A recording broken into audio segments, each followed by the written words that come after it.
Talk to me nice, talk to me honestly. Look in my eyes, don't let it fall on me. Say you're a good guy, make me believe it. Don't wanna hear it, I wanna see it. See how rewind, when we rewind, feels so nice. We time, you I know how.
Hello, everybody. It's Tuesday.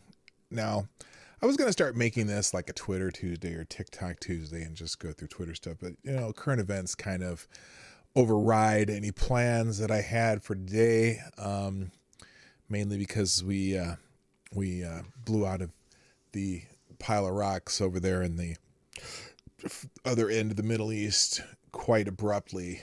And, I'm pretty sure that, I think I know the reason why they took out the last planes yesterday instead of today.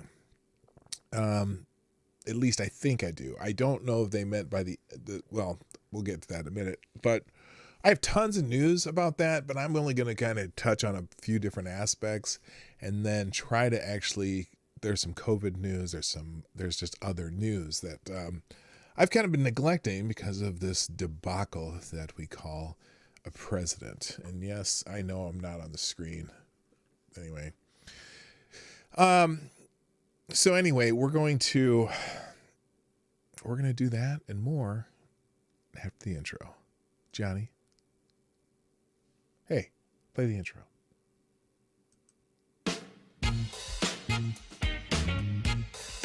Ladies and gentlemen, coming to you live from the Lucky Dog studio in a hidden location somewhere in the upper Midwest of the United States of America, it's a brother making his own way, but with all the wrong opinions.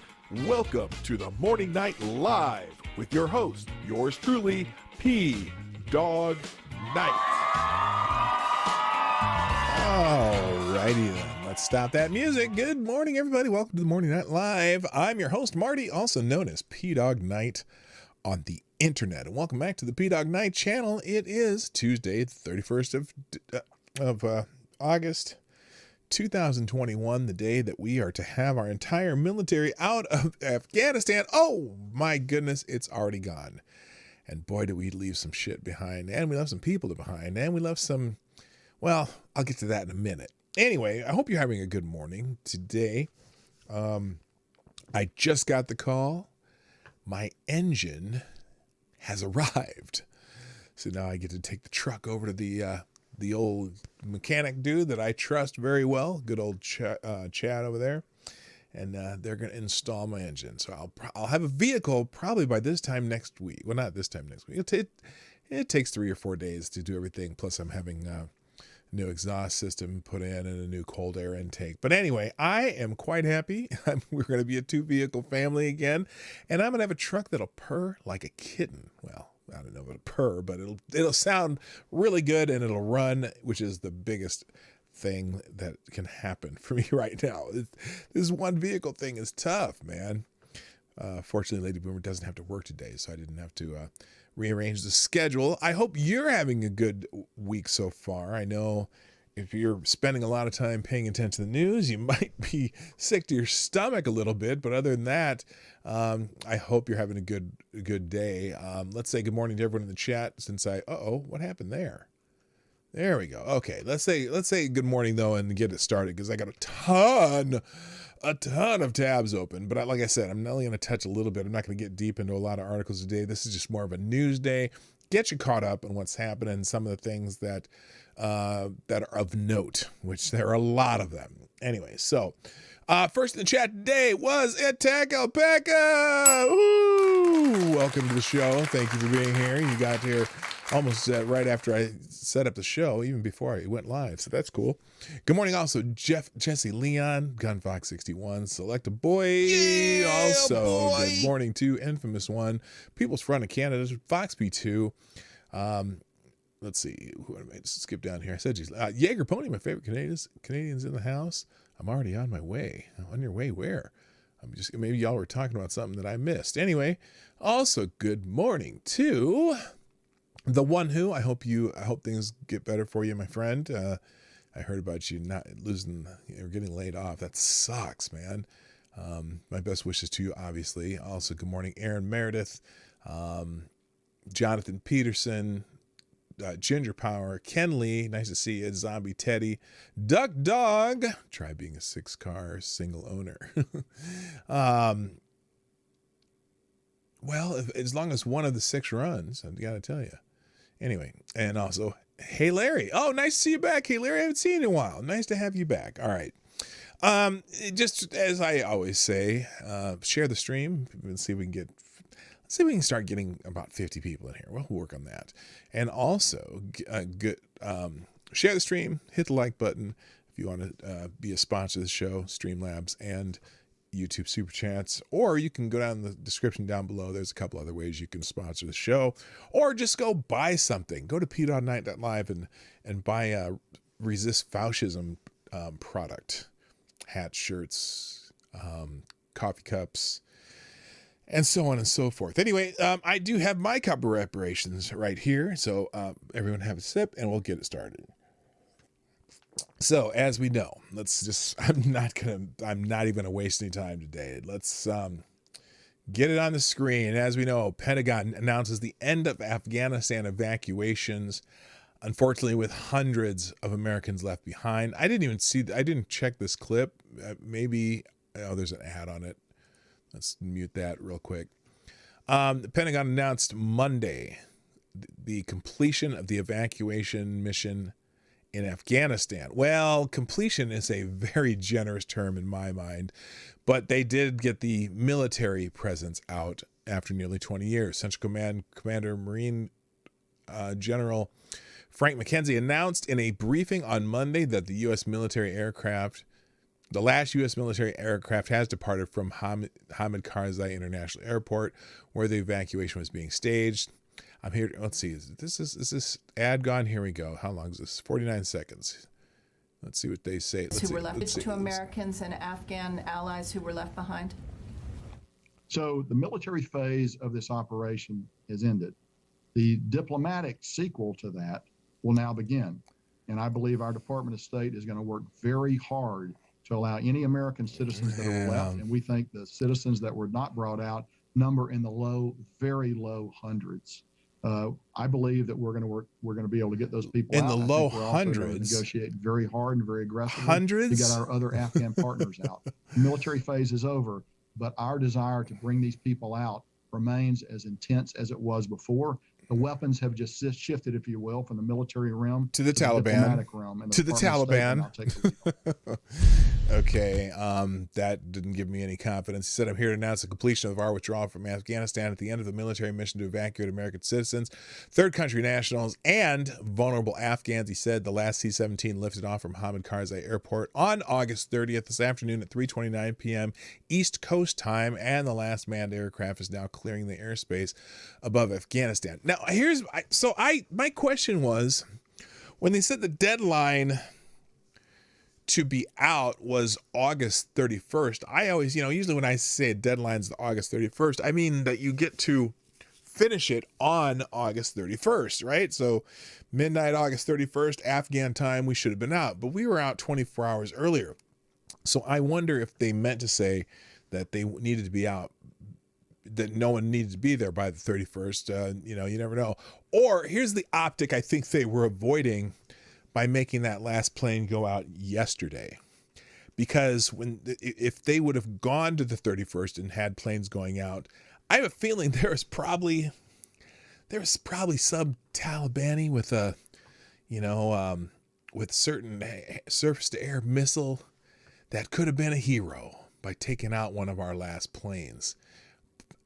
But, I don't know if we would have been, how we would have treated an event like that. But I think maybe they were avoiding that last image because this is already a shit show. Okay. We already know that. Hello, Ranavasio, by the way.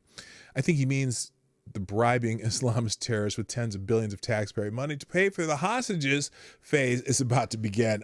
Yes, sir. I think you are probably correct there. And, so, good Lord. So anyway, and then McKenzie conceded that hundreds of Americans were left behind, which we just saw in that little clip. I'm not even going to take time in between these. I'm going from one to another. It's official. Joe Biden just abandoned hundreds and possibly thousands of Americans in Afghanistan. Reports have come that the last C-17 Globemaster departed Afghanistan. This is at 11:59 p.m. local time on August 30th. effectively abandoning hundreds of Americans stranded in the country. So this is Naveed Jamala, official time, the U.S. official to me. Final plane is wheels up. War is over. A Moose 94 C-17. And the last U.S. military aircraft out of Afghanistan departed 11:59 local time. Central Command says there are hundreds of American citizens still in Afghanistan after the last C-17 departed. That was the commander we just saw. And then we also have, this is from Ron DeSantis. Hundreds of American sex slaves are now for sale. Yeah. God. Brutal. So this came from Ron DeSantis. Oh, no. Oh, demanding transparency for the Biden administration. He wrote to them. Here, I'll put it on the screen here. I'll put it on a separate page. And by the way, I will, everything, obviously, as I do daily, every article I put on the show will be linked in a single link in the description down below this video. In the second paragraph, it's called a one-tab link. So here's DeSantis's letter to the president and the Secretary of State, and Lloyd Austin, Secretary of Defense, and Mayorkas, the Secretary of Homeland Security. I write today to request information on the evacuation efforts planned and underway of American civilians and allies who assisted the U.S. mission in Afghanistan.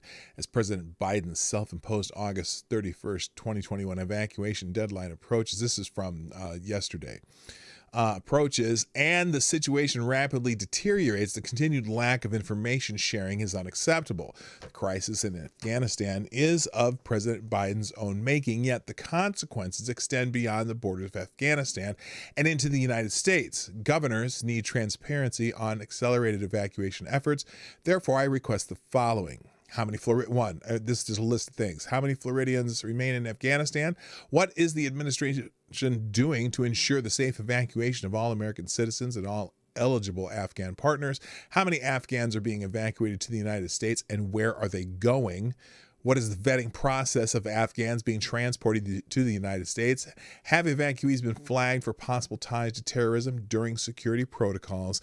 And finally, what will happen to American citizens and Afghan allies left in harm's way on September 1st, 2021. The current situation on the ground in Afghanistan was avoidable and predictable. It will impact the safety of Americans and military partnerships for decades to come. I have a responsibility to protect the safety of every Floridian and stress the imperative of an immediate response. I'm curious. If, have they had a governor's conference call yet? Because, you'd think they'd want to do that. There's probably a whole lot of things they haven't done yet, but that's a fascinating letter there. Although Biden remained committed to his August 31st deadline of withdrawing troops, he also previously promised to stay in Afghanistan until every American was evacuated. Well, so much for that. Yeah. And, shit happens, according to the Biden administration. The Taliban tried to take the C-17 out of the sky, but they couldn't get a lock on due to the LGBT, feminist, and BLM flags painted on it. Even missiles don't want to go near them. Oh, man. Thank you, Renovation. That was fantastic. Marty, hundreds of Americans. Oh, yeah, we got that one. Thomas Cleaver first. Sort of. That gets me every time. Anyway, all right, let's keep going. By the way, these are all linked, so if you want to read the full articles, you can.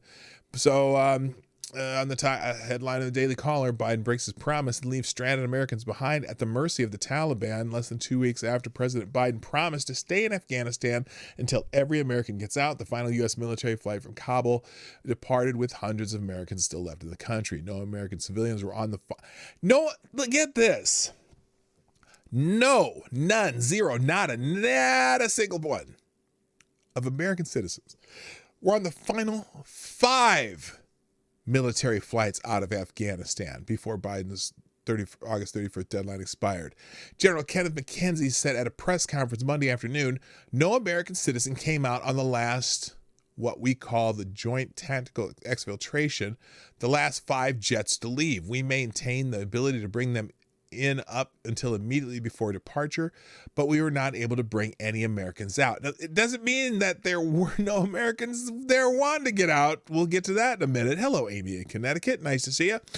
There were plenty. Now here's here's Biden on the 19th, Stephanopoulos. So Americans should understand that troops might have to be there beyond August 31st. Biden, no. Americans should understand we're going to try to get it done before August 31st. Stephanopoulos. But if we don't, the troops will stay. Biden, if we don't, we'll determine the time who's left. And if you're an American force, if there's American citizens left, we're going to stay to get them all out. Huh. So much for that. And then we saw the General McKenzie here. Secretary of State Blinken had said that there were about 300 Americans remaining in Afghanistan who wanted to leave as of Sunday morning, just over 24 hours from the departure of the last American flight from Kabul. It remains unclear at this time how many of those Americans were left in Afghanistan.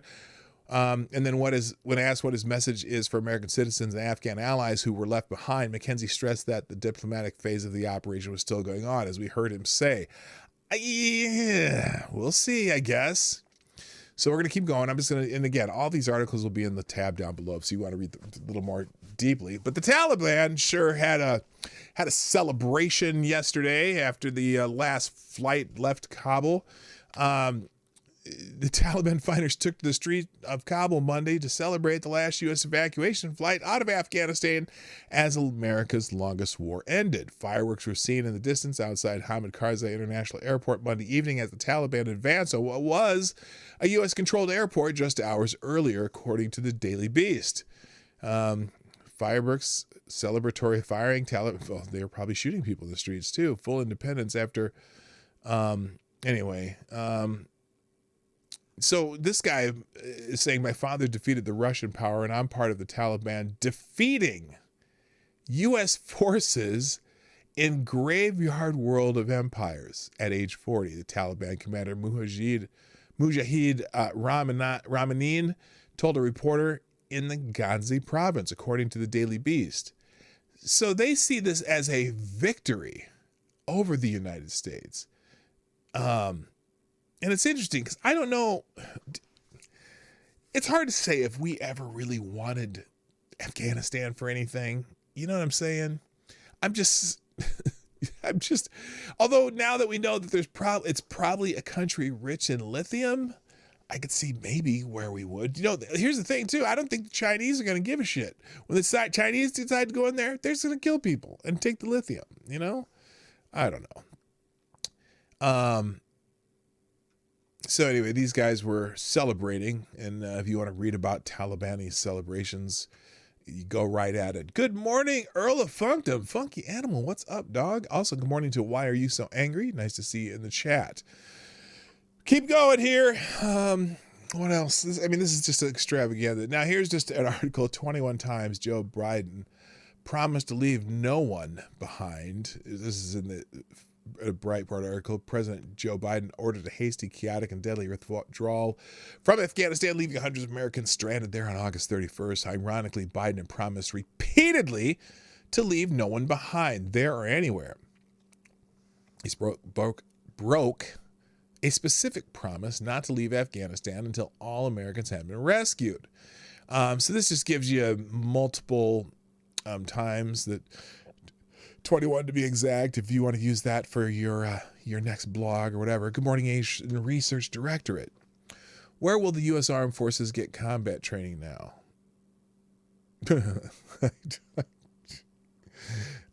Quantico and Fort Bragg and what's the one in San Diego? I know where the Marines do. Camp Lejeune. Anyway, good morning, Kessler. What's up?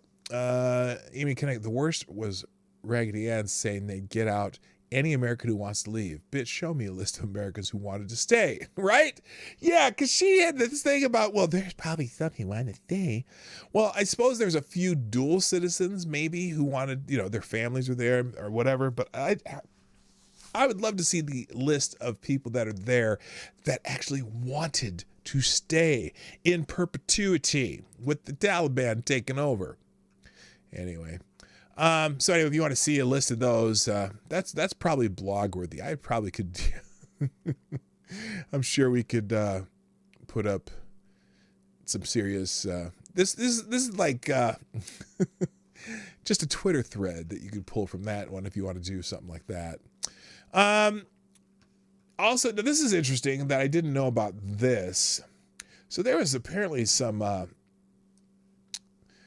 sort of congressional mandate for a report on Afghanistan withdrawal risk, and Biden waived it. President Joe Biden waived a mandate in June that would have forced the Pentagon to provide a detailed report to Congress about the risks of leaving Afghanistan. Under the federal statute, the administration was barred from reducing troops in Afghanistan below 2,000 without first briefing Congress about the expected impact on U.S. counterterrorism operations and the risk to American personnel. Biden waived the mandate in June, arguing that providing this information to Congress could undermine the national security interests of the United States. Now, I'm curious if perchance the guy with the funny hair was still president and he waived a mandate, this has literally been legislated, waived a mandate to provide a detailed report to Congress about the risk of leaving and did not do it. Would this be his third impeachment? You know? But nope, this is Joe Biden and the Democrats are in charge, so you're probably not going to hear about this from I don't think Nancy Pelosi is going to get up to the podium and say, well, you know, he was supposed to give us a detailed report about the risk of leaving Afghanistan, and we think that he has failed in this capacity. Nah, Nancy's not going to be saying that shit. Come on now. Anyway, the Biden administration spent months assuring Congress that the U.S.-trained Afghan forces would be able to forestall a Taliban takeover when American troops left the country on a predetermined deadline. That assessment was proven wrong days after the withdrawal when the Taliban overran the Afghan National Army and seized control of Kabul, forcing a chaotic evacuation of U.S. personnel and allies. Now, that's a fascinating way to put it. The Taliban overran the Afghan National Army? Or did they just say, we want this city, and the Afghan National Army said, oh, go right ahead.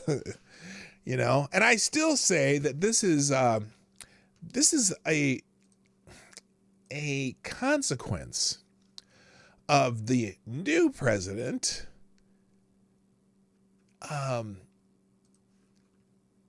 changing an agreement that the United States of America had with the Taliban, and in a sense the Afghan government and Afghan military, to be out by May 1st. And that arbitrary changing the date, again, the Taliban just said, we'll do it our way. You know what I mean? Anyway. Now, some stateside former military and generals and those types are not happy with our current military leadership. Almost 90 retired flag officers demand Mark Milley and Lloyd Austin resign after the Afghanistan debacle. Well, wait a minute. Did they use someone's wrong pronouns, or what happened here? Hello, John Arnott. How you doing? And Skep Talk, what's up? Good point. They weren't overrun. They joined the fucking Taliban. Good point, Skep. And good morning to you. Nearly 90 U.S. retired U.S. generals and admirals penned an open letter asking Secretary of Defense Lloyd Austin and the chairman of the Joint Chiefs of Staff, General Mark Milley, to resign from their positions following their negligence in performing their duties, primarily involving events surrounding the disastrous withdrawal from Afghanistan. As principal military officers to the CINC, Commander-in-Chief, and SECDEF, Secretary of Defense, and the CGCS is, I'm not sure what that one is, should have, it'll pop into my head. I know what it is, but I can't think of it off my head. Anyway, should have recommended against this dangerous withdrawal in the strongest possible terms, the letter states. Here's the thing. I'm saying that a lot. I'm going to catch myself because that's a Biden phrase. It seems, though, this dangerous withdrawal, I personally believe, is due to when they chose to do it. By changing the agreement that the United States of America had with the Taliban. And again, if they would have been leaving by May 1st, we would not be in the peak fighting season in Afghanistan right now. Also, because the Orange Man is a lot scarier than President Sundowner, at least to people who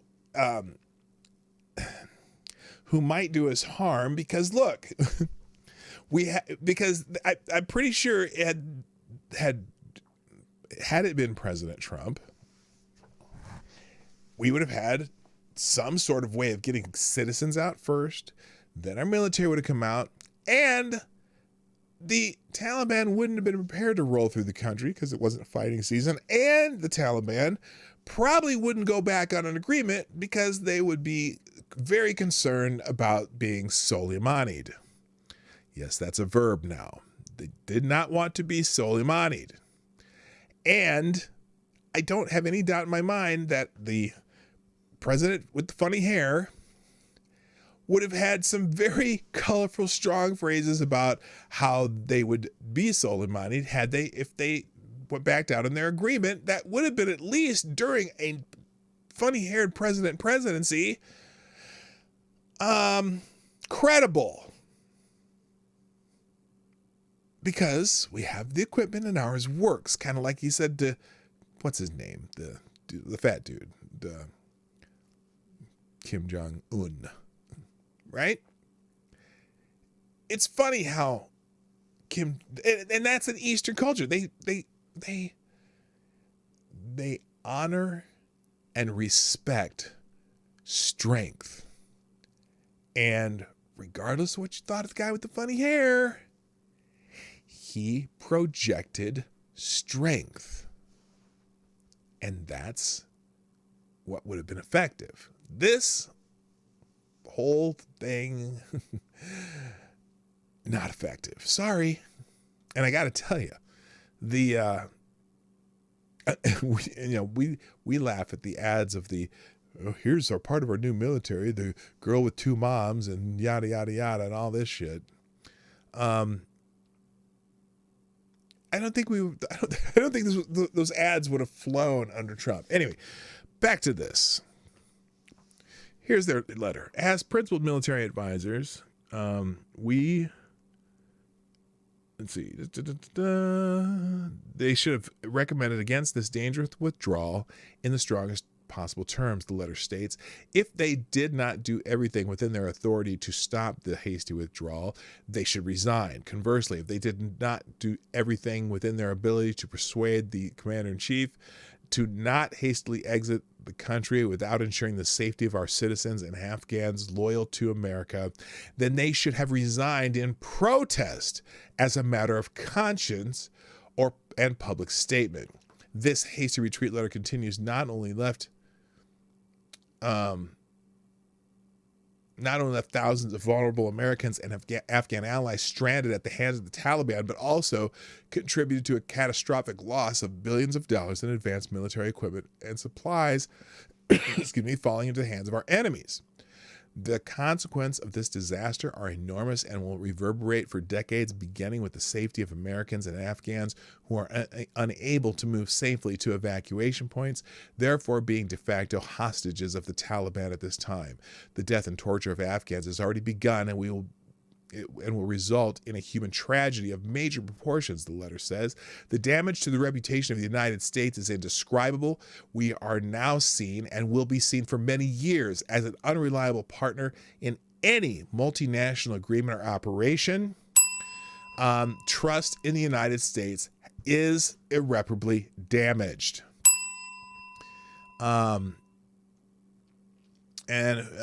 Let's see, they continue. This damaged trust, the retired generals and admirals argue, gives confidence to U.S. enemies who are emboldened to move against America due to the weakness displayed in Afghanistan. China benefits the most, followed by Russia, Pakistan, Iran, North Korea, and others. Terrorists around the world are emboldened and are able to pass freely into our country through our open borders with Mexico, the letter states. Oh, they did not pull anything, did they? They did not pull a punch. Because they are, for in fact, we're getting people coming across the border of Mexico that they're finding on terror watch lists. How does that happen? God. Anyway, if you want to read the rest of the letter, it's in this article. It'll be in the link down below. Let's keep going. Pentagon apparently had advanced intel on mass casualty attack at Kabul airport, but failed to stop it, according to a report. Now, who knows what report is? Oh, this is from Politico. Politico has released bombshell information. Bombshell! Remember that word? Well, that... You think it's about time for Joe to catch some strange illness? If you know what I'm talking about, put a 1 in the chat. Politico has released a bombshell information obtained through a confidential source at the Pentagon, angering top military officials. The informant gave copies of detailed notes from 3 conference calls to Politico that showed military brass knew that a deadly attack was coming 24 hours before the suicide bomb at Kabul airport and was unable to stop it. And this is according to Politico. I'll just read the clip here and we'll move on. Speaking from a secure video conference room on the 3rd floor of the Pentagon at 8 a.m. Wednesday or 4:30 p.m. in Kabul, Defense Secretary Lloyd Austin instructed more than a dozen of the department's top leaders around the world to make preparations for an imminent mass casualty event, according to a classified detailed notes of the gathering shared with Politico. During the meeting, General Mark Milley, the chair of the Joint Chiefs of Staff, warned of significant intelligence indicating that the Islamic State's Afghanistan affiliate ISIS-K was planning a complex attack. The notes quoted him as saying, commanders calling in from Kabul relaying that the Abbey Gate, where American citizens had been told to gather in order to gain entrance to the airport, was the highest risk and detailed their plans to protect the airport. So they failed on protecting Abbey's Gate, where the first of the 2 bombs went off, or the suicide bombs, whatever. Later that day, officials on another call decided to close Abbey's Gate by that afternoon. The closing plan was stalled when it was decided to leave the gate open to allow for British allies to continue evacuating their personnel through the gate. The delay was a deadly mistake. A suicide bomber entered Abbey's Gate around 6 p.m. on Thursday and detonated the bomb that killed almost 200 people, including 13 U.S. military personnel. And let's see, the story is based on the unlawful disclosure of the classified information and intel deliberations of a sensitive nature. Pentagon spokesman John Kirby said in a statement, as soon as we became aware of the material divulged to the reporter, we engaged Politico at the highest levels to prevent the publication of information that would put our troops and operations at the airport at greater risk. Okay, they're mad because it got disclosed. Well, FTG. You can read the rest of that later. Let's keep going. I told you there's a lot. There's a ton today, and I'm just going to get through the main parts of these and see how we go. Got to go, folks. We need to stop being angry, breathe through their nose, calm down, and begin cutting the cancer surgically out of our country, because if they don't, we will. Oh, boy. Okay, I got it. Hard to defend against a suicide bomber, though. Kind of a crapshoot at the best of times. Yeah, it certainly doesn't help that you're right, you don't stop a suicide bomber, but it doesn't help that we're not the controller of checkpoints going towards that gate. So I hear you, though. Good point. Good morning, Legit Low Talker. Nice to see you. That's you, Legit Low Talker.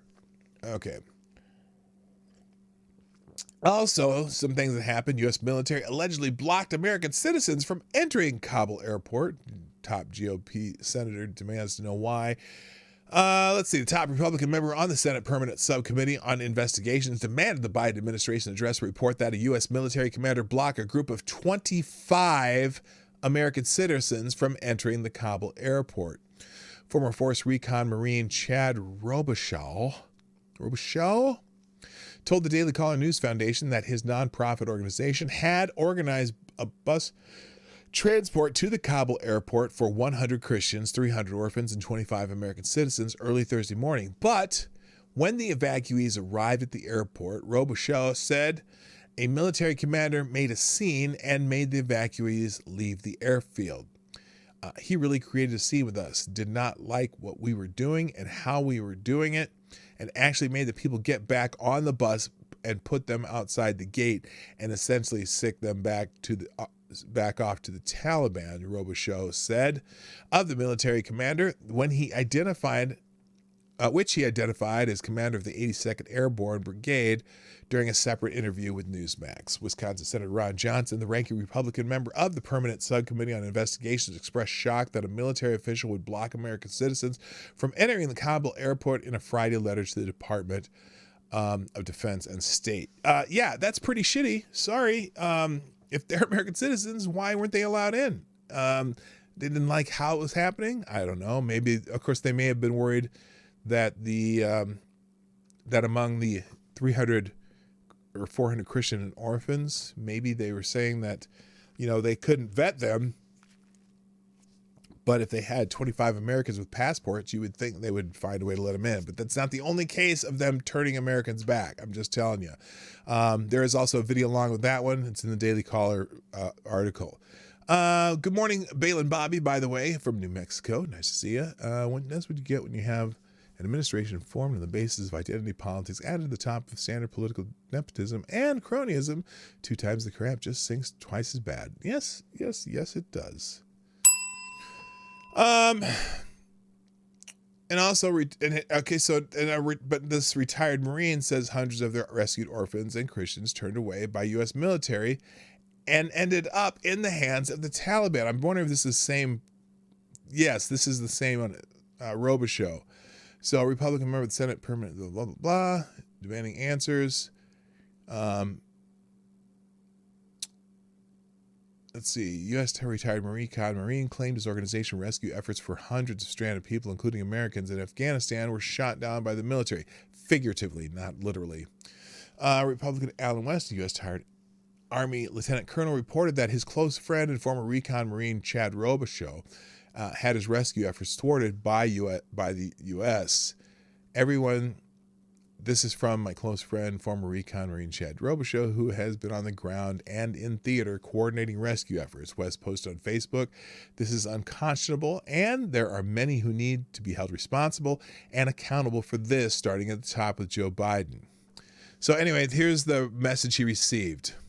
"Our 2 guys on the ground spent all night rescuing 7 bus loads of people, 300 orphans, 100 Christians, 25 Americans," the message read.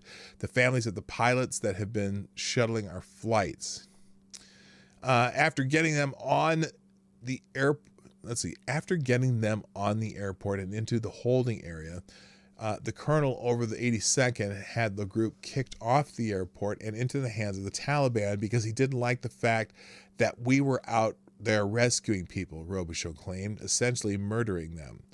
An update from Robichaud said, "We have official intel that they ended up in the hands of the Taliban." So that's awful. Because the Taliban does, they're not fond of those Christians, and they might just slaughter them right there in the middle of the street for all we know. And he said Joe Biden must answer for this. Robichaud and other retired U.S. service members teamed up via Save Our Allies to reportedly evacuate some 12,000 people stranded in Afghanistan. The veteran has said that those rescued have been taken to other countries to start new lives. For their safety, the locations have not been disclosed. Yeah, that's not good. A little more detail there if you want to read it. In the American theater. Oh gosh. So Biden, the the president is trying to make calls to members of the fallen families, and it hasn't necessarily been going well. So let's see, this is a American Thinker where they start out talking about Biden checking his watch, and I'm still, I'm still slightly torn on the watch thing. Yes, he went to glance at his watch. Not cool during a ceremony when they're bringing in bodies of soldiers killed. And I think even though he did catch himself and try to not do it, but the damage was done, right?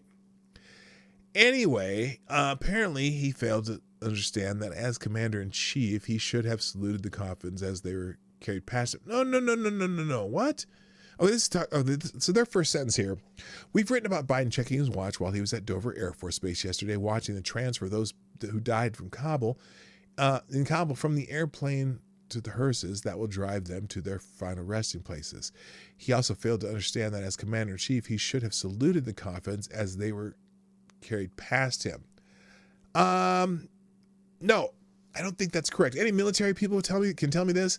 I didn't think even the civilian president technically is one who salutes. And I'm not sure. I know Biden had a habit, or not, excuse me, Trump had a habit of doing that. He would, and I'm not sure what the protocol is there. I think he would just stand there solemnly. But anyway, what's the point of this article? Oh yeah. So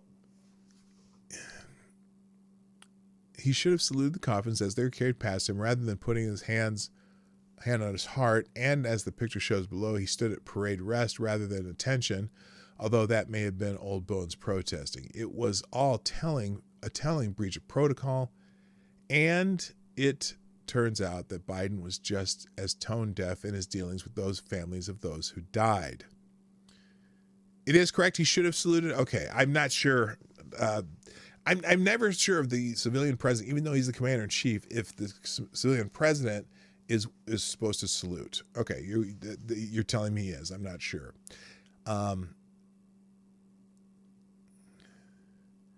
Yeah. By the way, good morning, Shroom. How you doing? Okay. Anyway, Marine Lance Corp. Holy crap! These guys need editors.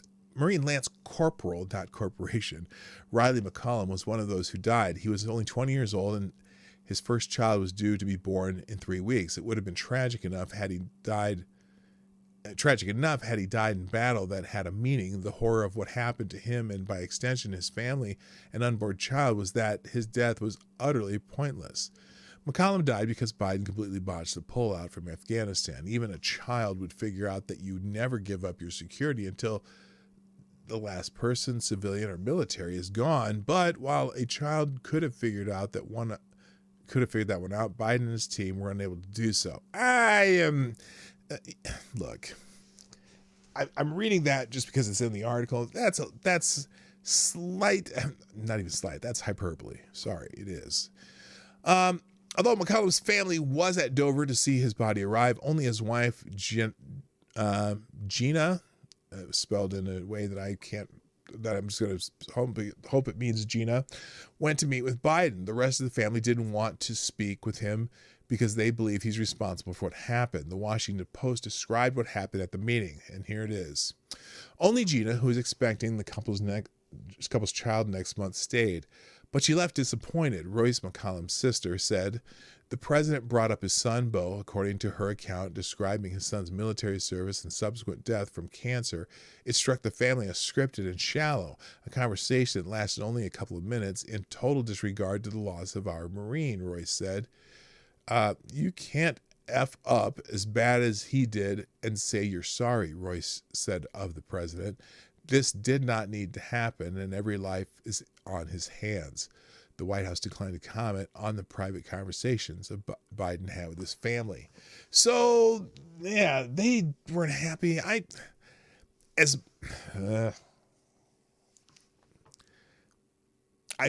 I can completely understand why they would snub him, and it's tough. It's unfortunate that they have to talk to the press about it. Not that that's a bad thing, but I think that you wish they never had to be put in that position. Biden is grossly abused. What? Oh, I bet the White House declined to comment. Once again, the only rhetorical vehicle Biden had when dealing with someone's loss was to express his own sorrow over Beau's death. I'll say it again, what I've said before. It's generally a sad thing that Beau died of a brain tumor at a relatively young age. I'm sure Biden felt that loss deeply. However, Biden doesn't let sentiment get in the way of business. Biden has grossly abused Hunter over the years. Hunter is obviously a deeply damaged man with his drug addiction, sex fetishes, and self-confessed problems with parading naked around children. A child like that should be protected and helped. Instead, Biden dragged this miserable man around the world, using him as a bagman to collect massive amounts of foreign bribes, ostensibly for business deals, but again, per Hunter's own statements, to enrich Joe himself. While Beau seemed to have been his own man during his life, he's become a rhetorical trope for Biden since his death. Biden drags him out at every opportunity to wave before the world the fact that he's suffered, and so nobody had better try to outsuffer him. Poor Beau is the ultimate conversational tool for a malignant narcissist, which is my armchair diagnosis for Biden. Beau is so useful that it's tempting, although cruel, to say that if Beau hadn't died, Joe would have Oh God. Okay, this is going a little too. Would have had to kill him simply for his value as a simple joke and use when needed. He does trot Beau out constantly, and he came back from Afghanistan. In fact, the speech the other day when he said something about, like so many Americans, I have a son who was served and like so many that come back, he died from a brain tumor. Really? Do lots of people come back from serving and die from brain tumors? I must have missed that statistic. But anyway, he does trot Beau out too much. All right, a few more because I'm just going to keep going. Let's see. Jennifer Griffin. Oh, yeah, Jennifer Griffin. That's who they're talking about. She is a reporter for Fox News, and she said that Blinken's speech looked like a hostage video and Biden's paper statement strange. And this is unusual, so I will probably go through this whole one here. On Monday, Fox News primetime network correspondent Jennifer Griffin said that she was shocked President Biden released a print statement on the end of the military's engagement in the Afghanistan war, as opposed to addressing the nation. God, it's just, but he can't because, he has to have his pudding and nappy nap. Griffin also commented on Secretary of State Anthony Blinken's speech earlier in the day. Griffin said, quote, "I was shocked that the president released a paper statement on the end of the Afghan war. He says he's going to speak to the nation tomorrow, but a paper statement I find very strange. I thought that the Secretary of State statement, which was videotaped and he was looking slightly off camera, looked like a hostage video. It was not the kind of production value you would expect for such a moment in time." She continued, "What he said is interesting in the sense that they've now regrouped. They're going to regroup back to Doha, Qatar. Qatar obviously is the nation that's closest to the Taliban. They are going to try to use Qatari leverage with the Taliban to try to get these remaining Americans out." Griffin added, "Let me read to you a text that I just read to you from Signal, from one of the very groups that we have been working with that are trying to locate American citizens, as well as help some of the vulnerable Afghans that we are trying to help get out. This is really hard to describe this. It's really hard to describe this right now, how you feel reading something like this. I have picked up 8 green cards and 4 blue passports, American citizens, now as they have been completely abandoned after multiple attempts to get into Kabul airport and promises for passage." So the people are there, are still hoping to get out. It'll be interesting to see if the Taliban allows that. All right, let's keep going. There is one holdout province in Afghanistan. one of the local warlords basically has held off the Taliban completely. And now the Taliban is going to shut off their internet. Kind of sounds familiar. In a blow to the resistance movement, Taliban shuts down internet in holdout province. Crackdown shows Taliban's willingness to use technology to seize power. This is from the Washington Free Beacon. The Taliban has shut off all internet access in the Afghan province home to anti-Taliban resistance fighters. The jihadist group cut off the internet and telecommunications access in the Panjshir Valley, according to the BBC and a congressional source in touch with the resistance fighters. Anti-Taliban forces have gathered in Panjshir, the last region of Afghanistan not under Taliban control. Without internet access, resistance fighters could struggle to organize their efforts and communicate with the outside world. It was unclear as of Monday how the Taliban cut off access. So anyway, yeah, they're this one province left that they're saying, nope, we're not letting you have this area. But it's still, is it a little bit funny to you?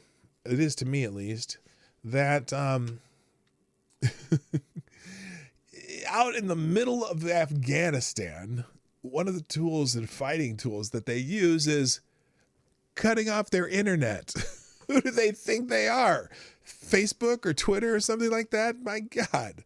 Anyway. All right. Oh boy. Like I said, this is not completely in order, but here's one more from Breitbart. Video of Kabul post-withdrawal, House executions, Taliban with American gear, and celebratory gunfire. After nearly 20 years of U.S. control, Afghanistan officially fell into the hands of the Taliban on Tuesday when the last Is this the same article I read before? No, it's not. It is a different article. When the last American plane departed from the airport in Kabul, leaving hundreds, if not thousands, of Americans and Afghan allies stranded, in the intervening hours, video has poured out across the internet illustrating what the nation has become.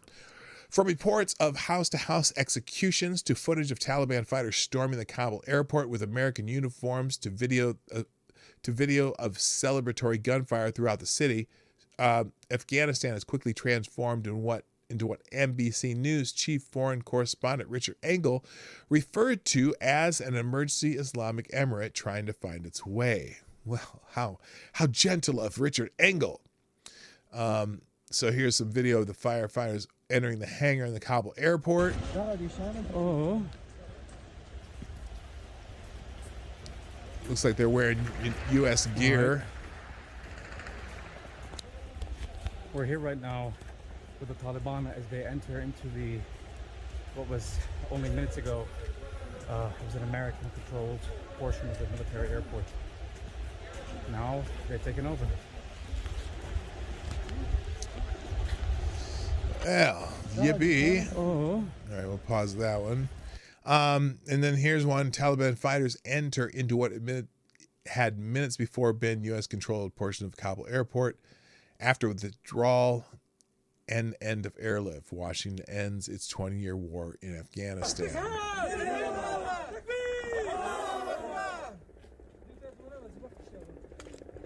Yeah, huh? هذا قطعة فاتح زواك.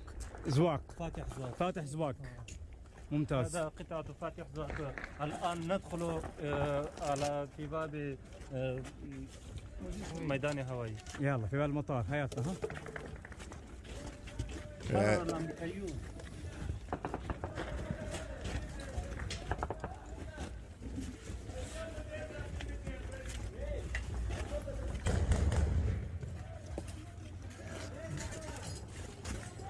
Okay, it looks like they're going outside here.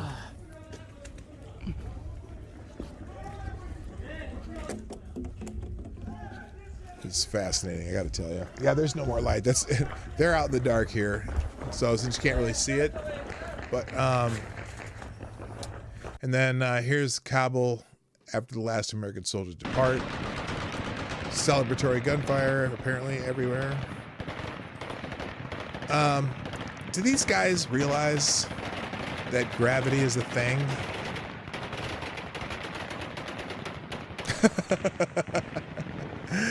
Yes, Afghanistan just transformed to Afghanistan. Good point. All right, so that's that.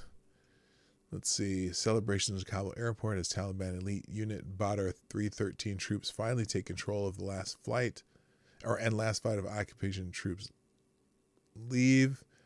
Afghanistan is liberated. I don't know who this is, but Afghanistan is liberated.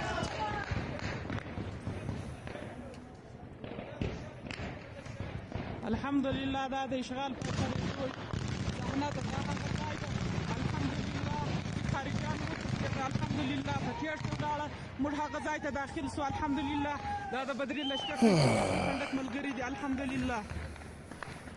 Good point, Ken. Millions of rounds into the sky. Smart. Hey, you know, if they I don't know that there's a whole lot of supply of that specific caliber of weaponry or, you know, ammunition. So, hey, fire away, Talibanis. From a senior U.S. source, house-to-house executions in Kabul following U.S. military departure. There are no words for what this administration has done to all of us, Afghan and American. That's Laura Logan, the CBS News. And I don't know if she's just with CBS News. I know she still does 60 Minutes, but I don't know if I want to see this.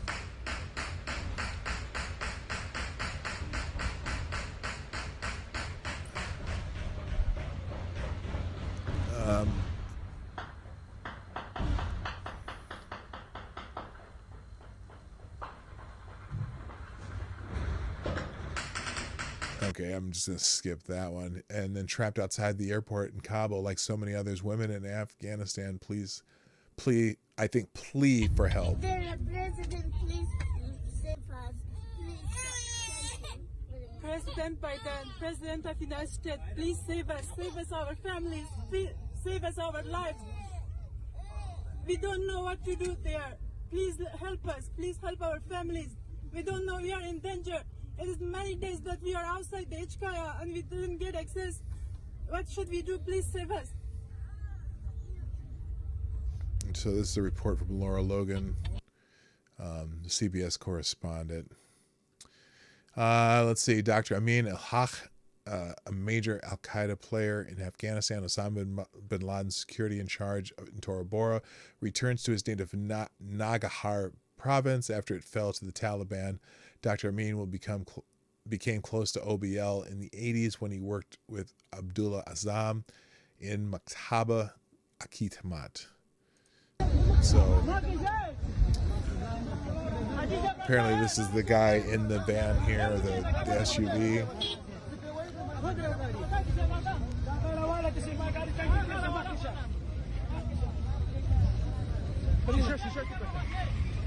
So, former Al-Qaeda, how about you?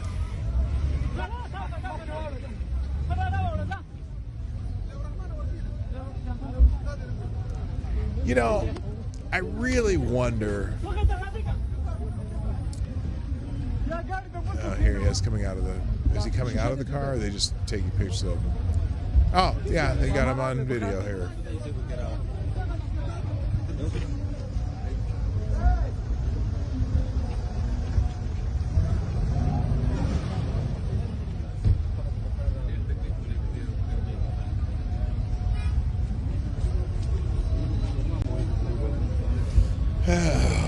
Yeah, let's get a selfie with him. Okay, that's about all I can take of that. A few more and then we're going to move on. Hopefully I'll get some other stuff in here. Taliban has executed a folk singer. Militant group has banned music in Afghanistan. Well, aren't they special? Taliban executed an Afghan folk singer days after its spokesman warned inhabitants music is forbidden in Islam. Now, that's an interesting take. I did not know that music is forbidden in Islam. In fact, I think that might be false, because I know that there are in many Arab countries there is definitely music there, but apparently that's forbidden in Taliban Islam. The militant group killed Fawad Adarabi on Friday and his family at his family's farm about 60 miles north of Kabul. According to the Associated Press, members of the Taliban had visited the singer days before to search his home. Adarabi's son said his father played a bowed lute called a gachak. A gaychak? That's called a gaychak. No commentary intended. Let's see. And let's see. His son said his father played a bowed lute called a gaychak and sang traditional songs about Afghanistan. Well, if there's traditional songs about Afghanistan, they must be allowed in Islam because, well, anyway, he was innocent. He was innocent, a singer who was only entertaining people, Adarabi's son said. They shot him in the head on his farm.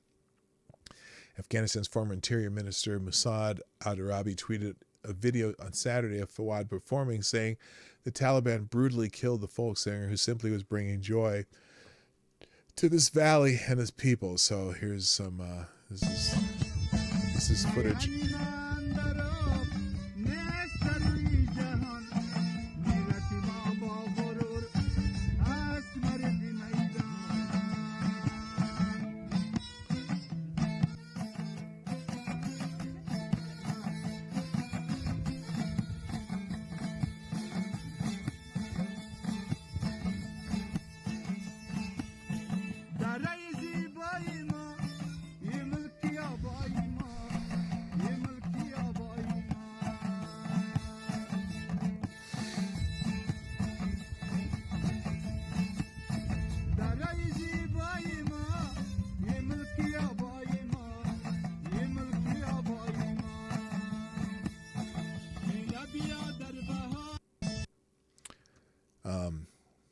I played the whole thing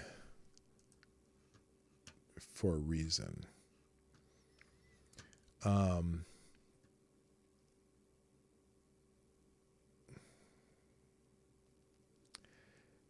They killed that man because he played music. Now, I know it's not music that generally... It's not the kind of music we tend to listen to here, obviously, but I'm just thinking of how freaking barbaric that is. This guy, obviously, they just enjoyed the music. They just something they enjoyed. And quality standard better than Slipknot.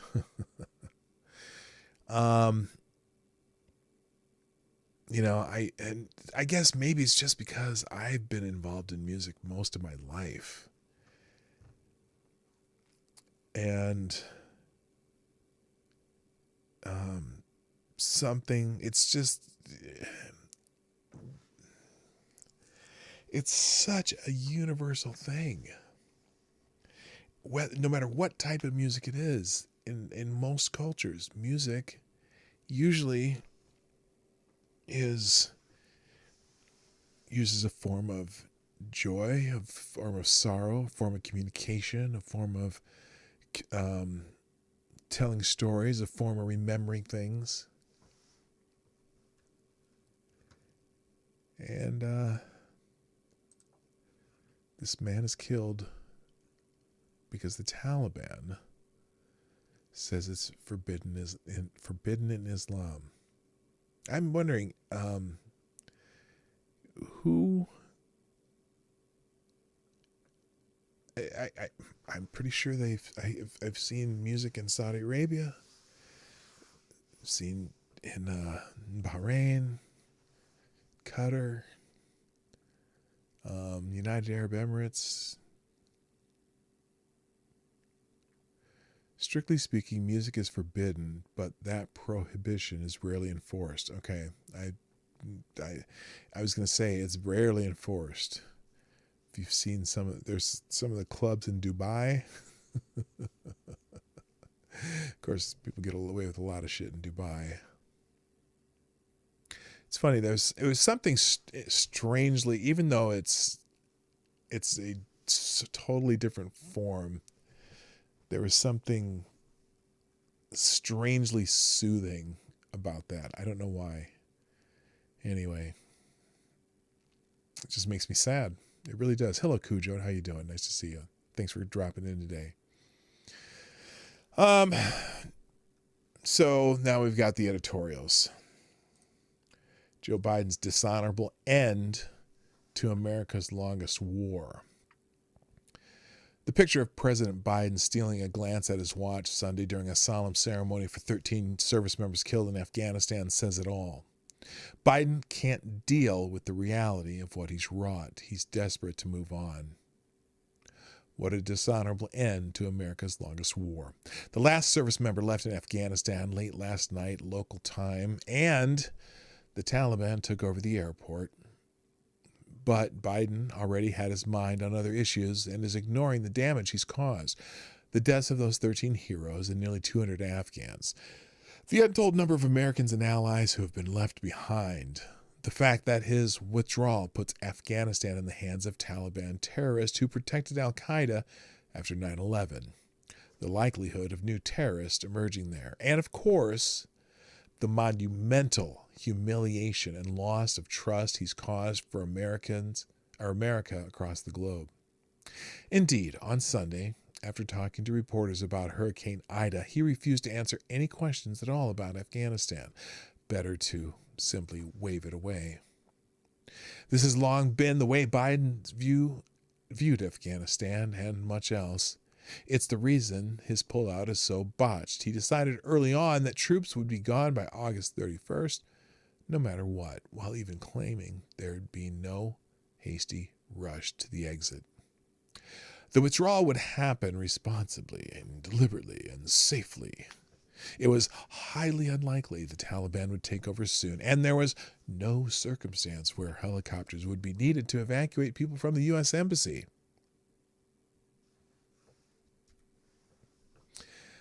This was all fantasy, of course. There has been no plan. Their plan has basically been happy talk. Senator Ben Sasse, Republican of Nebraska, remember the Senate Intelligence Committee fumed Sunday? People have died and people are going to die because President Biden decided to rely on happy talk instead of reality. It also explains why Biden was vacationing at Camp David and the Secretary of State, Anthony Blinken, in the Hamptons as Kabul fell. They actually believed their own PR. And despite all the chaos and bloodshed since and the dark days ahead, they're still indulging in their delusions. Asked by ABC's Martha Raddatz on Sunday what he'd tell Americans and Afghans about leaving the country after the airport closes, Blinken cited a senior Taliban spokesman who's repeatedly assured the Afghan people they'd be free to travel after August 31st. Oh, and the international community intends to hold the Taliban to their commitments. Real world translation? You're on your own, bitches. Okay, he says folks here, but I thought bitches was more fun. Good luck getting out.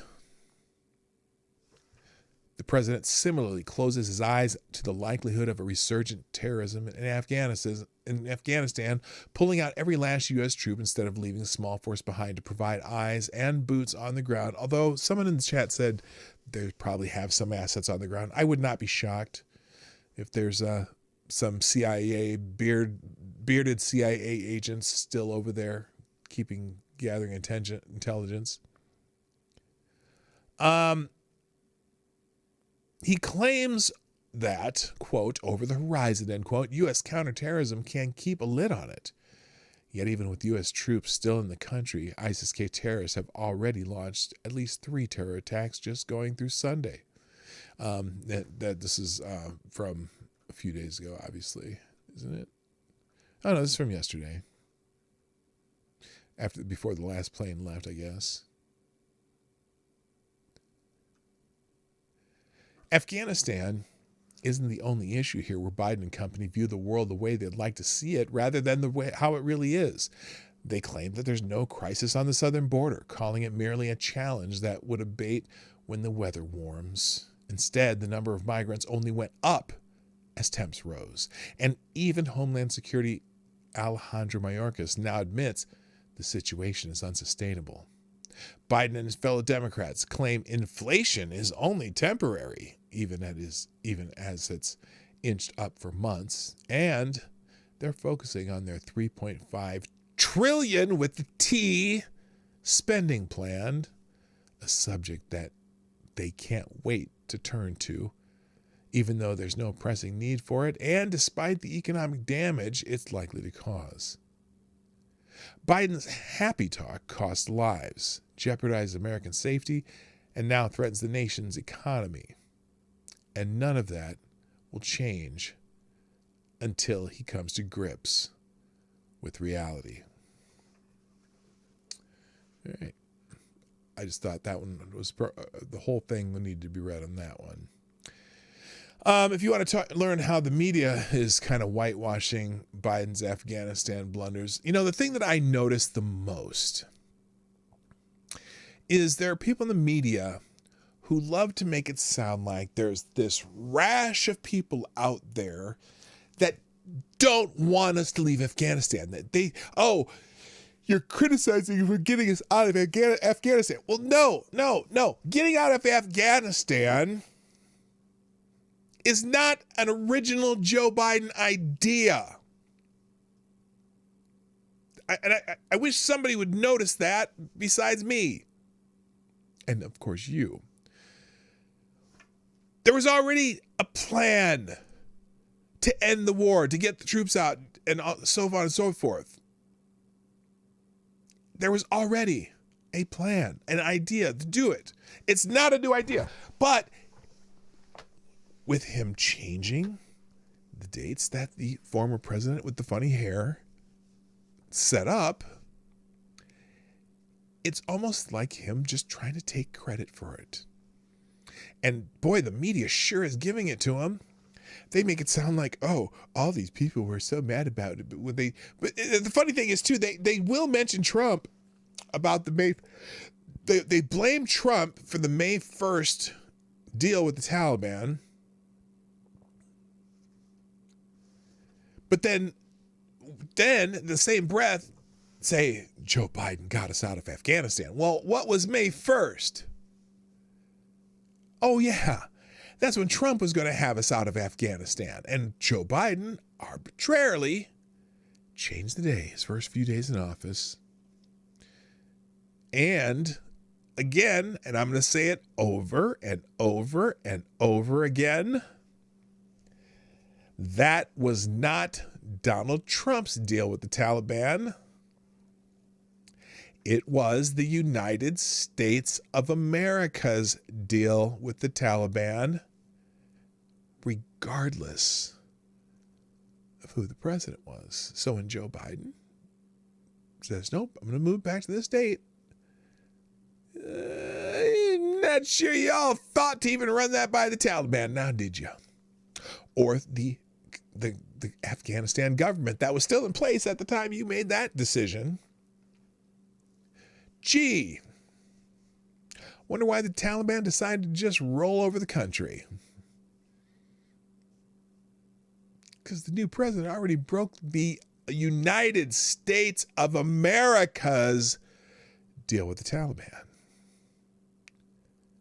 I'm going to say it over and over until somebody listens. It wasn't Trump's deal. It was the United States of America's deal. And President Pudding here, President Sundowner, just arbitrarily changed it on his own instead of trying to meet that deadline. Just saying. So in this article, just kind of talks about how the media is kind of whitewashing, gaslighting, whatever.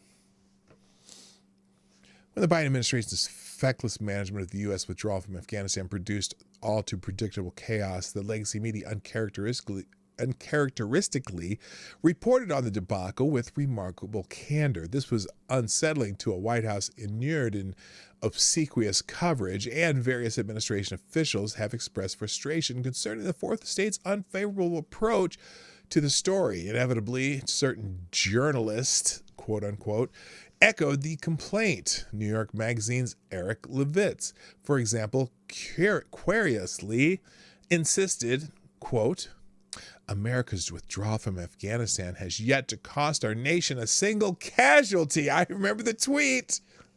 I remember the tweet. Boy, did that not age well. The day after it was published, 13 Americans were murdered by Islamic State terrorists.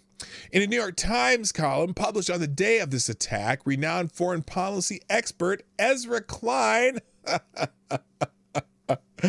that's generous, wrote, focusing on the execution of the withdrawal is giving virtually everyone who insisted we could remake Afghanistan the opportunity to obscure their failures by pretending to believe in the possibility of a graceful departure. As usual, Klein's analysis is hopelessly shallow. A, quote, graceful departure, end quote, is what one strives for after a West Village soiree. Withdrawing tens of thousands of military and civilian personnel from Afghanistan isn't about appearances. A failure to properly plan the execution of such an operation gets people killed. That very failure epitomized this disaster, as the Times itself pointed out. This is from the Times. Interviews with key participants in the last days of the war show a series of misjudgments and the failure of Mr. Biden's calculations that pulling out American troops, prioritizing their safety before evacuating American citizens and Afghan allies, would result in an orderly withdrawal. Biden administration officials consistently believed they had the luxury of time. Military commanders overestimated the will of the Afghan forces to fight for their own country and underestimated how much the American withdrawal would destroy their confidence. This last sentence suggests that the fiasco was a result of poor judgment on the part of generals, but it is abundantly clear that Biden studiously ignored advice from his military and national security advisors in order to adhere to his self-imposed withdrawal date of August 31st. As Daniel Dresner put it in the Washington Post, quote, Biden's decision to withdraw was clearly made over the objections of his military advisors. Our refractory commander-in-chief couldn't find himself in a crisis, as Calvin Woodward absurdly claims in a nauseating Associated Press paean to him. Biden created the crisis by ignoring the warnings of his own advisors, and he alone is responsible for the resultant carnage at Hamid Karzai International Airport. So I'm going to go, you can read the rest of this one on your own. There's a lot more on how they gloss over some things. And, oh, shoot. And I forgot my thought there.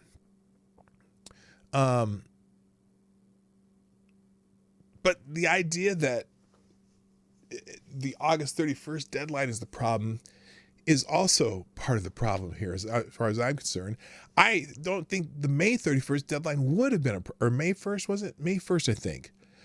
It probably wouldn't have been a problem because of the different time of year in Afghanistan. Again, fighting season, deal with the Taliban. United States of America, deal with the Taliban. No one would be attacking us. And I think their plan would have been to get citizens out before military personnel, which should have been the plan in this time, but they screwed up and didn't. Also, there was an article yesterday that apparently the United States military could have secured where'd they fly out of again? Not Kandahar. Kabul. They could have secured Kabul, the entire city, instead of just the airport. And then it would be Americans who would have been doing those checkpoints throughout Kabul. But the article I read yesterday made it almost sound like that they balked on that idea. And I still, for the life of me, don't understand why they would have done that. But, this whole thing's a mess. So I'm going to move on. Veterans community rally behind Marine officer fired for video condemning Afghanistan chaos. We read about him yesterday, the guy who got fired and then he resigned. But Stuart Schiller has already resigned. I don't know what rallying behind him is going to do. And technically, his public rebuke of his superior officers earned him the stripping of his position. Okay, they didn't. In fact, it's interesting because they didn't even they didn't change his rank. All they did was take him out as the commander of a certain what was he commander of? I don't know. Whatever his post was. They didn't dock him. They didn't, they didn't pull a stripe or anything like that, or in this case a leaf. But I think they probably handled it from a military standpoint. So I'm not sure that, the idea that he resigned though, and is now going to stay public, I'm fine with that now. Okay. If you want to criticize the military while you're in the military, you either go through the chain of command or you resign and do it. If you're going to be public, you do it, you resign. So, I say kudos to him in that sense that he's resigning and not going to shut up, but within the ranks, it's just not something you do. So good for him and so on. And then there's another editorial in the New York Post. I'll leave that up here. So anyway, I was going to try to get to more than Afghanistan today. I do have a couple articles that we'll get to. So let's see what I got. I got 8 minutes left. I'll see what I can get through here. Let's move on to some other news. So yesterday we read the statement from that Capitol Police officer who ended Ashley Babbitt's life, and how there were just some things in that statement that are going to be fodder for a civil suit. And Jonathan Turley, is he from Harvard? I can't remember where Turley's from. Jonathan Turley. Anyway, says that some of the statements he made demolished the 2 official reviews that cleared him. Oh, that's interesting. So numerous aspects of what unfolded during the Capitol riot have been hotly debated in the months since it happened, but a few have been as contentious and emotional as the debate over the officer-involved shooting. A few have been as contentious and emotional as the debate over the officer-involved shooting death of Trump supporter Ashley Babbitt. The 35-year-old Air Force veteran was shot and killed by Captain Police Lieutenant Michael Byrd on January 6 after she tried to climb through a glass panel door after parts of it had been shattered by another rioter identified as Zachary Jordan Alam. Babbitt, who reportedly had been standing next to Alam, was shot. In April, the Biden Department of Justice announced it had closed the investigation into the fatal shooting and would not be pursuing criminal charges against Byrd, citing insufficient evidence to support a criminal prosecution. Interesting. Just last week, Capitol Police confirmed a report from NBC News that they had exonerated Byrd with a 28-year veteran of the force. They stated in a press release that Byrd, who they did not name, will not be facing internal discipline because, in their view, Byrd's conduct was lawful and within department policy, which says an officer may use deadly force only when the officer reasonably believes that action is in the defense of human life, including the officer's own life, or in the defense of any person in immediate danger of serious physical injury. Remember that phrase. On the heels of the USCP exoneration, Byrd, he did an interview with NBC News anchor Lester Holtz, identifying himself publicly for the first time. Instead of clearing things up, though, the interview only intensified the debate over his actions and whether they were justified. And here's the key moment from the back and forth. Video shot by a person in the crowd showed 2 officers posted in front of the door. Heavily outnumbered, they eventually stepped aside. Byrd said he had no knowledge that any officers were there because of the furniture stacked on his side of the door. He also said he couldn't make out how many people were on the other side or whether they were carrying weapons. Quote, "It was impossible for me to see what was on the other side," he said, but he did see the person now known to be Babbitt start coming through the broken glass. "I could not fully see her hands or what was in the backpack or what the intentions are," Byrd said, but they had shown violence leading up to that point. Bird, who says he has been in hiding since that day and has faced death threats, told Holt it was the first time he ever fired his weapon. And there's an edited version of that clip. But Georgetown University law professor Jonathan Turley, who has long been a critic of official media narrative surrounding the shooting, said that instead of confirming that the respective decisions by the DOJ and Capitol Police not to pursue action against Bird were the right ones to make, that Bird proceeded to demolish the 2 official reviews that cleared him after he admitted he could not determine whether Babbitt was armed. Oh, whoa, wait a minute. Your life makes me sad. So here's what Turley says. I've long expressed doubt over the Babbitt shooting, which directly contradicted standards of the use of lethal force by law enforcement. But what was breathtaking about Bird's interview was that he confirmed the worst suspicions about the shooting. Of all the lines from Bird, this one stands out. Quote, I could not fully see her hands or what was in the backpack or what the intentions are, end quote. So Bird admitted he did not see a weapon or an immediate threat from Babbitt beyond her trying to enter through a window. No other officers facing similar threats shot anyone in any other part of the Capitol, even those who were attacked by rioters armed with clubs and other objects. Under Bird's interpretation, hundreds of rioters could have been gunned down on January 6th. And then he went into that Graham versus Connor thing, which we went through yesterday. So, interesting confession by Mr. Bird. Let's try to get through the rest of this today. Apparently, Christian evangelicals are America's Taliban, according to actors and journalists. And MSNBC host Joy Reid stirred up controversy earlier this week when she compared Christian conservatives to the Taliban. But Reid's hardly the only political figure on the left making that analogy. Actor Tim Russ, best known for playing Lieutenant Commander Tuvok on the sci-fi series Star Trek Voyager, and Principal Franklin on Nickelodeon's iCarly, tweeted Monday that, quote, the Taliban are as fanatical about their beliefs and cultures as the millions of people right here in the U.S. who believe in religion, conspiracy theories, and alternate reality. Oh, isn't he special? This isn't the first time Russ has disparaged Americans of faith generally or Christians specifically. The comic book news site Bounding Into Comics reprinted several past anti-Christian comments from Russ, including one, the U.S. already has Sharia law, Christian Sharia law. There is no difference. One religion forcing their beliefs and ways of life on everyone else, which is against the First Amendment. That is exactly the same thing. Well, I guess I must have missed that or I'm just a bad Christian. I don't know. Uncle Bad Touch, how you doing? Come on, man. Hey, I know who you are.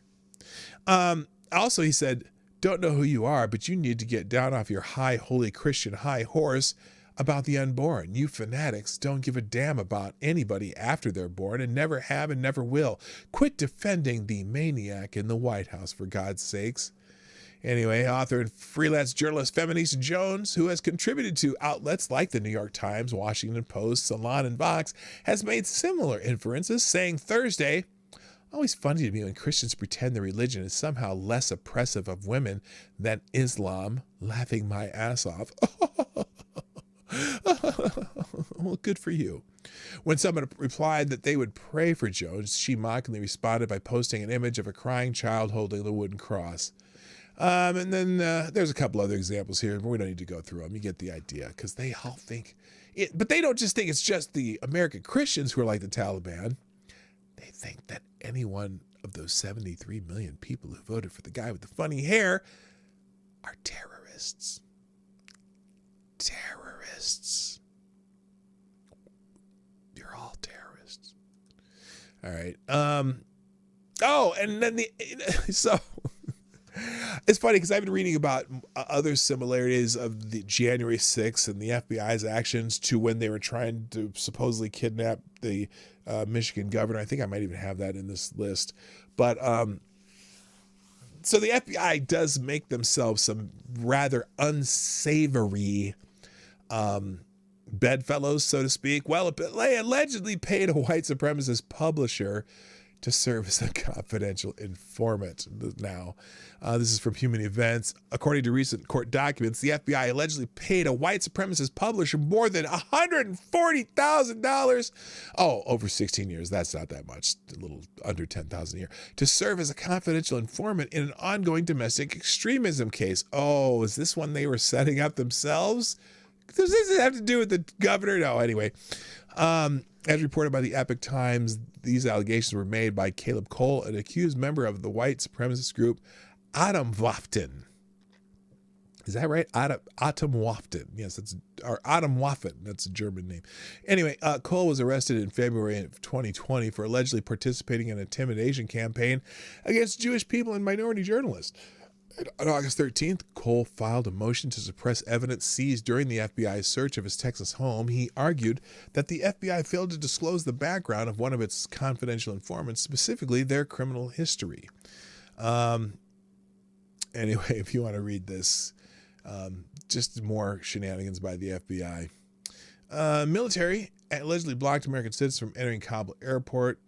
Top senator wants to know why. I think I already have this one. Didn't I have this one? This will be, I'll put this over with the other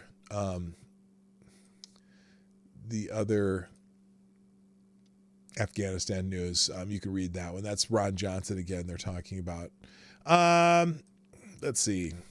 Oh, so Oregon is continuing to tighten the screws on the unvaccinated, the unstabbed. Oregon Governor Kate Brown has reinstated the outdoor mask mandate. We talked about that the other day.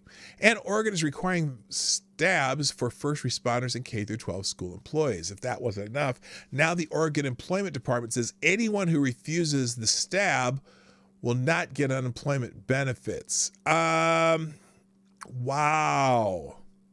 So here's what it says in Oregon Live. In broad strokes, requiring somebody to be vaccinated during the midst of a worldwide pandemic is a reasonable policy, David Gerstenfeld, acting director of the Oregon Employment Department, said on his weekly media call Wednesday. So if somebody doesn't follow that policy and they don't have a good reason, it could very well result in their not being eligible for benefits, said Gerstenfeld, who is also an attorney. He said there are narrow exceptions for people with medical exemption or a sincerely held religious belief. That much more definitive position than the department took a week ago when it described the stab mandates as a rapidly evolving issue and said it was awaiting clarity from future court rulings on benefits eligibility. According to Oregon Live, under Oregon law, someone fired or laid off can receive jobless benefits. Benefits are not available to those who quit without good cause. Employees fired for not complying with reasonable company policy may also not qualify for benefits. Gerstenfeld, acting director of the Oregon Employment Department, said during the call that those who refuse the stab could fall under that category of not complying with reasonable company policy. They are just trying to, they are putting the screws on to people. Unbelievable. Let's see.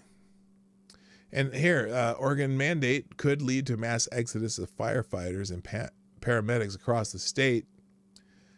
Well, it could lead to a mass exodus of a lot of people. But the chief of Aurora Fire District said he would sooner be fired than enforce the new statewide mandate requiring healthcare workers, including firefighters who have also served as frontline EMTs, to get stabbed for the 19 by October 18th. This is an interesting fight. If people fight, and if enough people fight back, they may have to, they may have to capitulate. And also, the Department of Education is coming for your unmasked kids. This shit's getting really stupid. Hello, Sarah. Let's see. In case you were under the impression that every government institution isn't irreparably infiltrated by liberty-hating scum, I regret to inform you that the Department of Education has launched an obviously political hit job disguised as an investigation into the last 5 free states in America for rejecting mask mandates for school children. It's not enough for our overlords that a vast majority of the United States forces kindergartners to inhale their own carbon dioxide through snot-filled rags for 6 hours a day, but every single state must comply with the unscientific masking mandates to stop the spread of the stupid, or they will be punished with lawfare and government agency-directed witch hunts. Oh, yay! Yay! The only 5 states left are Iowa, Oklahoma, South Carolina, Tennessee, and Utah. These 5 states are being targeted by the federal government for civil rights violations. Wait a minute. Wait a minute. Is there anywhere in those states that say that you're not allowed to wear masks, or is it just a place where you have free choice of whether to wear them in the schools or not? Are you freaking kidding me? The government has decided that not forcing you to wear a mask violates civil rights of immunocompromised students or something. It is absolutely absurd. Not only that, but it is a massive overreach by the federal government into states' rights. There is little more clearly the responsibility of the states than how it administrates education to students in its domain. Good God. That's why we need to have a moratorium on all legislation. The only thing, I swear, maybe once every 4 years, they should have a year where they're only allowed to repeal laws. That's what I think. And then more detailed, education department is investigating 5 states banning school mask mandates. They're not banning masks. They're banning school mask mandates. Parents are allowed to have their students wear a mask if they choose. But the Department of Education is going after them. So this is the second article. The legal insurrection goes in a little more detail about the intrusion, so to speak. And then just the last 3 that I'm not going to get to. A Chicago judge reversed its own decision. Apparently, there was a woman who was refusing to get vaccinated, and they took her child away from her. Well, the judge has reversed the decision. A Chicago judge has reversed his decision, banning an unvaccinated mother from seeing her son, avoiding what might have been a successful appeal filed by the mother. Judge Shapiro just issued an order vacating portions of his prior order on August 11th, so Rebecca Furlet can see her son again, attorney Annette Fernholtz told Fox 32. Yeah, they were removing her visitation rights because she was chose to be unvaccinated. FTG to that judge in the first place, but at least they saw the light after. There was huge backlash over the last couple of days, so I'm sure that's what it is. And then let's see. And in election news, I'm just going to leave you these articles. Here are the headlines. Report: 43,000 of 61,000 absentee ballots in Georgia County were counted despite being illegal. Oh, I thought, well, now that is speculation, and I don't believe that at all. I think that this is the most pristine, secure election in the history of history. Oh, what's the other article? Wisconsin lost track of 82,000 mail-in ballots during the 2020 election. Oh my God. But it was the most pristine. It was a perfect election. Joe Biden is your president, and there is no questioning that. So I'm just going to move on and not even look at the articles. Besides, I'm out of time, and I just should not be talking about stuff like that. So, ladies and gentlemen, thank you so much for being here today on the Morning Night Live. This is an abrupt ending because I'm really late, but thank you so much for being here today. If you haven't hit the like button, do it now before you click anything else, before you forget. Also, you can still share the stream before, during, and after the show. In fact, I didn't even go back and look to see who shared the stream today. Let's take a look at that. Thank you, Renee Mayette, and Tyler F, and Hey Camel. Oh, Hey Camel. I didn't even see you here, but if you're here, how you doing? And I hope everyone has a fantastic day. Good Lord. Now, why do I have that open? Oh, okay. That's the government thing. Okay. So, as you're watching the outro, or even if you don't pay attention, I will be putting the links to all of these articles from today in the one link tab before I go. And, I'll be back here tomorrow at Oh, no. Whoa. There may not be a show tomorrow. I just remembered. And there's a reason. And I will tell you the reason on Thursday. But it's a very important day in the PDawgKnight family, the Johnson family, whatever you want to call us. We have a big day tomorrow. And I'll give you the details